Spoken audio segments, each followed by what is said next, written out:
Un amor intenso. Eso era lo que sentía la señora María Isabel por Bernardo Giraldo. Un amor que a pesar de la distancia no los dejaba separar y por eso vivían uno pendiente del otro. No, ellos eran incondicionales. Mi abuela quizás todos los días hablaba con él. Él había decidido quedarse en el campo y enfrentar la vida cerca de la naturaleza. Ella, desde muy joven, se fue a la ciudad para criar a sus 5 hijas. Mi mamá nace en Aguadas Caldas, pero muy joven toda su familia vino y se ubicó en Santa Rosa de Cabal y en la parte rural de Santa Rosa, especialmente por la vereda La Paloma. Pero esa distancia no era una barrera y entonces buscaban la forma de sentirse cerca. Había como un altico y ahí cogía señal y él iba hasta ese lugar a hablar con mi abuela. O sea, él solo llamaba para contarle todo lo que pasaba. Por esa necesidad de cuidarse el uno al otro, el 18 de agosto de 2023, la señora María Isabel Giraldo decidió ir a visitar a su hermano Bernardo. Más o menos cada 3 o 4 meses ella iba a visitar a su hermano, a Bernardo. Por esos días recibió una buena noticia y se animó a ir a Santa Rosa de Cabal para contarle a Bernardo la buena nueva. Siempre ella sufría de tiroides, siempre había un examen que quedaba así como en duda. Y ese miércoles la doctora le dijo, no, eso está perfecta, está bien. Pero había algo más que la motivaba. María del Carmen tiene una condición especial y es que sufre esquizofrenia. Entonces, mi mamá, aparte del amor que siente por su hermano, también cuando estaban en dificultades con la niña que se enfermaba, ella se iba, estaba con ellos, los acompañaba. Precisamente mi prima estaba en esos días enferma. Después de llegar a la finca y del gran encuentro, extrañamente, la señora María Isabel y don Bernardo pierden todo contacto con sus familiares. No, esto está muy raro, entonces le pedí el favor a una prima que vive en Santa Rosa de Cabal que subiera hasta la finca y mirara qué estaba pasando porque ellos no aparecían, ya iban 3, 4 días. Convencidas de que era un tema de falla en la señal de los celulares, la prima subió a la vereda La Paloma con la misión de avisarles que hacía varios días estaban tratando de comunicarse con ellos. Llegó al sector e inicialmente no vio nada extraño. Y me dijo, aquí no hay nadie, la casa está cerrada. Y yo, pero no puede ser, ellos tienen que estar ahí porque no han comunicado. Entonces yo les pedí el favor que miraran, trataran de mirar si había algo abierto, una puerta, una ventana, y encontraron una ventana abierta. Se metió por una ventana cuando encontró la casa toda relojada, las 2 piezas. Le rogamos con mi hermana también se comunicó, les rogaba que por favor el Señor se entrara y mirara o que mirara. Cuando el Señor, yo alcancé a escuchar por teléfono cuando Él dijo, uy, Dios mío santísimo, Virgen Santísima. Virgen Santísima fue que nos comprobaron que allá estaban los 3 cuerpos. La escena era desgarradora. Decir lo que era, la verdad, que estaban asesinados, degollados, lo encontraron. Para imaginar que personas tan buenas como mi familia, como mi mamá, que en lugar de hacerle daño, al contrario, antes ayudaba a todo el mundo. Mi tío y la esposa de mi tío, mi tía política, Mélida, y Bernardo eran gente humilde del campo.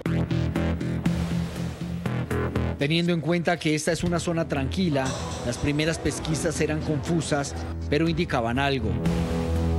No era una persona que puede haber hecho este hecho, sino se trataba de más personas, pues de la forma que asesinaron a estas personas, porque tenían muchas heridas producidas por arma blanca. El dolor para la familia y para la región fue inmenso. 3 adultos mayores asesinados un mismo día, en un mismo lugar y de la misma forma. Empezaron a surgir las hipótesis. Enemigos y no tenían ellos ni nada. Y pues por robo, por robarle cualquier cosa, porque yo francamente nosotros nunca teníamos luz de nada. En esta casa el señor Bernardo y su esposa Mérida estaban de paso. Habían vendido una finca y esperaban en pocos días salir de la vereda y trastearse para el casco urbano de Santa Rosa. Se manejó inicialmente la hipótesis de que habían venido de pronto a robarle la plática de lo que ellos habían vendido su casa, que era por un valor de 100 millones de pesos. Muy pocas personas sabían de esa negociación y una sospecha rondaba y atormentaba la cabeza de los familiares de los hermanos Giraldo. Le tenían de pronto desconfianza a los que fueron como compradores de la otra casita, el que fue como un vendedor, una cosa así, le tenían desconfianza. ¿A quién le interesaba asesinar a los indefensos abuelos? ¿Qué guardaban ellos en la casa? ¿Qué buscaron los asesinos? Comenzaba así un reto para la SIJIN de Risaralda. He trabajado ya 11 años que yo en la policía, jamás se ha presentado en este municipio un hecho como el que ocurrió acá en el municipio.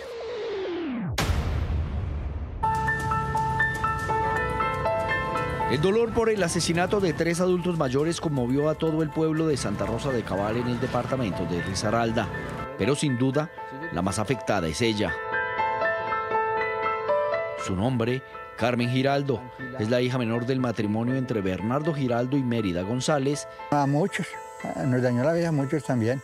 Ve a mi hermanita y se quedó sin padre, que eran los que andaban con ella. Desde los 15 años, Carmen padece de esquizofrenia y sus padres eran quienes veían por ella, la cuidaban y le daban su cariño. Mi papá era uno que ella se enfermaba, volteaba con ella para una parte y la otra. Él volteaba para donde fuera, él volteaba para donde fuera con ella. La internaba, mantenía por ahí en hospitales. Pero esa enfermedad, irónicamente, la tiene con vida. Días antes de la masacre, su salud se había debilitado. Ella en la finca no estaba por la que estaba en el hospital mental, enferma. Hacía por ahí un mes o 20 días que estaba ahí. La niña, como le dicen en la familia, aún no asimila la ausencia de sus padres y se refugia en la oración. Porque el Señor ha escuchado mi llanto. Por eso, por la memoria de sus padres y de su tía, Carmen y sus familiares claman justicia.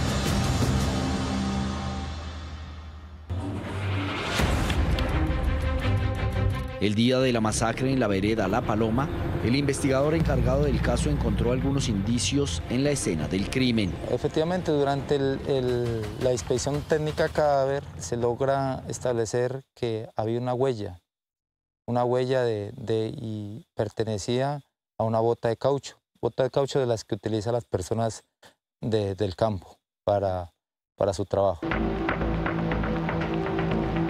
La versión del robo de la plata de la venta de la finca era la más cercana a lo que habría ocurrido ese 20 de agosto de 2023, pero había algo que iba más allá de esa sospecha. Pero qué necesidad habían de masacrarlos, porque es que ni siquiera es que los asesinaron, es que también los torturaron. Y entonces el pueblo estaba asombrado de ver semejante escena para unas personas que no tenían problema con nadie. Las múltiples heridas en diferentes partes del cuerpo planteaban otra posibilidad. Sabíamos que se trataba de un asesino en serie. Y que la verdad era una persona que si quedaba en las calles es un peligro para la sociedad.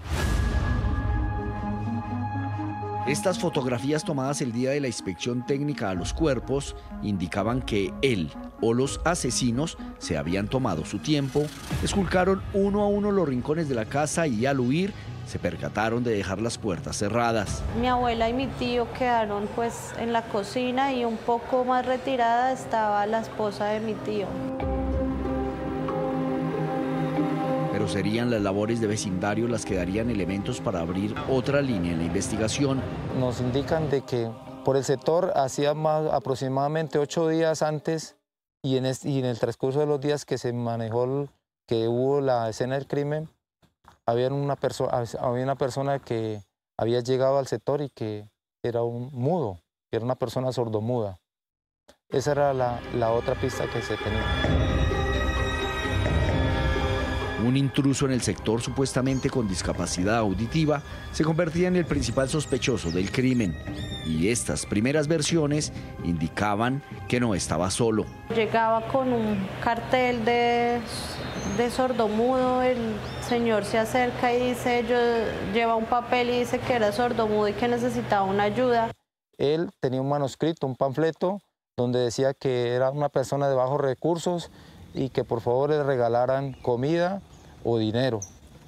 Ese era el sospechoso que se tenía que había llegado a la vereda.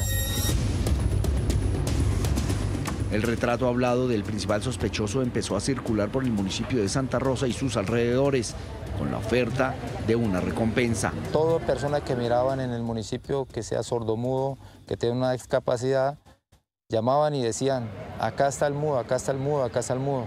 Y eso ya entró una preocupación incluso para la Policía Nacional, pues porque ya la gente ya estaba, de pronto se temía de que tomaran represalias en contra de esas personas. Una llamada a principios del mes de septiembre fue la clave. En ella, el interlocutor entregó datos precisos y un número de celular que empezó a ser interceptado.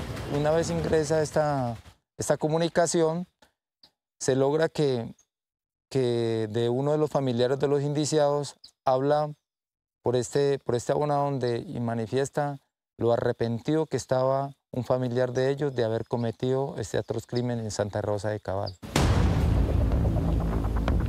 Las interceptaciones permitieron identificar al presunto asesino y confirmar que no actuaba solo.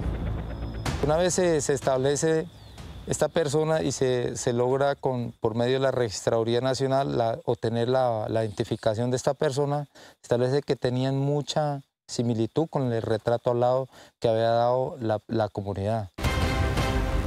Se trataba casi de la misma persona, tenían muchos rasgos físicos. El 28 de septiembre, Juan Carlos Villa Cardona, de 41 años de edad, era objetivo de las autoridades.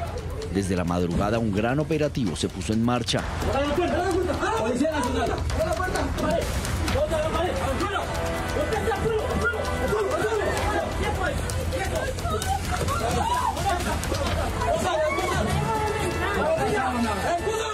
Los investigadores iban por un hombre con una característica inconfundible.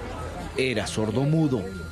Pero al momento del operativo, algo parece hacer tambalear toda la investigación. En contra del señor Juan Carlos Villa Cardona. Doña Caballero del Cuidado. Doña Caballero del Cuidado. El día de la captura de Juan Carlos Villa Cardona en el barrio Corocito de Pereira, se recolectaron elementos materiales que permitieron confirmar los indicios que había sobre él. Se recolectan unas botas de caucho, al igual que unos panfletos, unos papeles con unos manuscritos en los que ellos llegaban a sus vidas causando lástima. Pero el momento clave del allanamiento fue cuando alias El Enano o Juancho se dirigió a los investigadores. ¿Me indica su nombre completo y cédula? Claro, Juan Carlos Villa Cardona. ¿Cédula? 18 millones. Sí. 470. Sí. 290. Él hace una manifestación en la que dice que sí, que ya se estaba esperando y que se estaba esperando las autoridades por los hechos que han sucedido en el municipio de Santa Rosa de Cabal. Se caía así la farsa criminal que había tejido haciéndose pasar por sordomudo. Solo en ese momento se empezaron a conocer los detalles de su accionar delictivo. Él confesó que sí, porque en la audiencia el fiscal muestra las pruebas y yo digo que el delincuente no le quedó más salida que aceptar.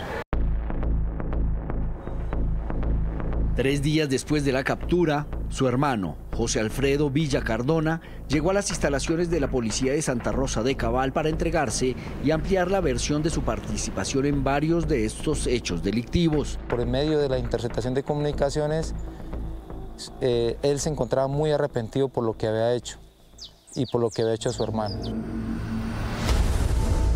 De esta manera también se descartó la hipótesis del robo de la plata por la venta de la finca. Realmente, Lo que los hermanos Villa Cardona se llevaron de la casa de don Bernardo y su esposa fue muy poco. ¿Qué se pudieron haber robado? No se robaron mucho. Se llevaron un mercado. Según los familiares, el dinero de la venta de la finca nunca estuvo en la casa. Ellos trasladaron la plata, ellos le pagan la finca en el banco y en el banco mismo hacen un CDT y con ese CDT es que compran la casa. Pero la investigación de las autoridades se había quedado corta y en una declaración juramentada, alias Celenano describió uno a uno los crímenes que desde 2012 había cometido.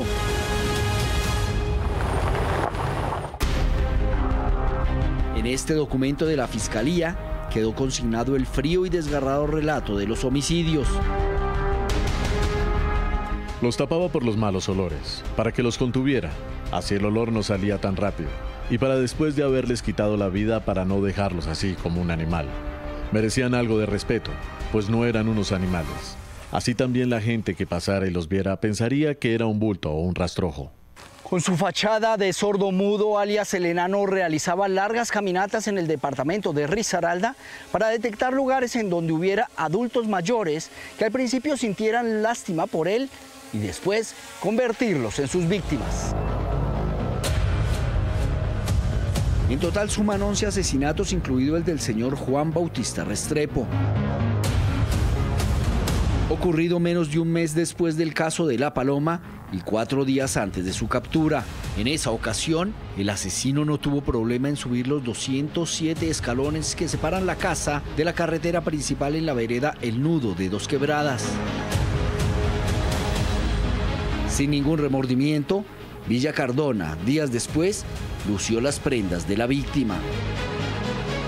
Durante el interrogatorio nos dice que mientras estuvo en la cárcel de La Dorada, allá él encontró unos libros en esa cárcel, donde había unos libros de la anatomía humana. Entonces dice, él sabe mucho de eso porque él estudió, él sabe qué heridas pueden causar la muerte, en qué partes del cuerpo. Antes de escuchar la sentencia, alias Celenano intentó engañar al juez, dando otro nombre y fingiendo ser enfermo mental. Solo le estoy preguntando su nombre, el número de cédula, nada más. Mi nombre, Juan Sebastián Hoyos. Juan Sebastián Hoyos, su número de cédula. ¿Número de cédula? ¿Yo qué es? ¿Cuál es su documento de identificación? ¿Y eso qué es? Vuelve y le digo a usted, señor. Pero esto quedó desvirtuado. Aquí tengo la cédula, señor Juan Carlos Villa Cardona, identificado por cédula 18-470-293. Aquí les muestro la cédula. Una burla. Una burla no solo a nosotros, sino a la justicia.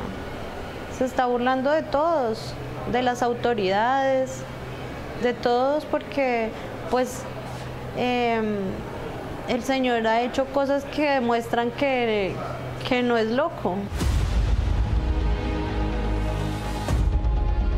Hace 2 días un juez de la República leyó la sentencia de Villa Cardona. Mientras tanto, su hermano espera una decisión de la justicia. Quedando entonces la pena de imponer en 545 meses de prisión y multa de 1.400 salarios mínimos mensuales legales vigentes. Esa persona no se merece nada, ni siquiera el odio, nada. La pérdida de los hermanos Giraldo y la señora Mérida es irreparable. Carmen, en medio de su enfermedad psiquiátrica, espera apoyo para poder sobrellevar las intensas crisis que le produce la ausencia de sus padres.